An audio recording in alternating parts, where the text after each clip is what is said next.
G'day, Charmaine from Smarter Selling. Today's topic is presenting and being the first. Let's say a client has called you in and you've gone to see them and you realise you're the first person to offer that product, service or solution.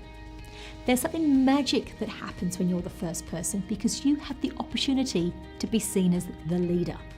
So ensure that your questions are masterful, that your blinkers are off and you're observing what they're saying and doing, that you have the utmost empathy for their situation, stand in their shoes, seeing what they're seeing, their challenges, their pain, their goal moving forward.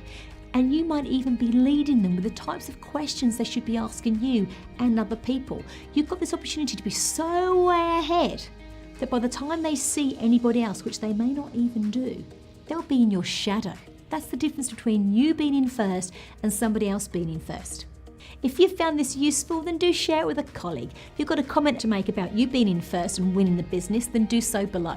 And if you'd like more tips on presenting, being first and being a leader, then subscribe below.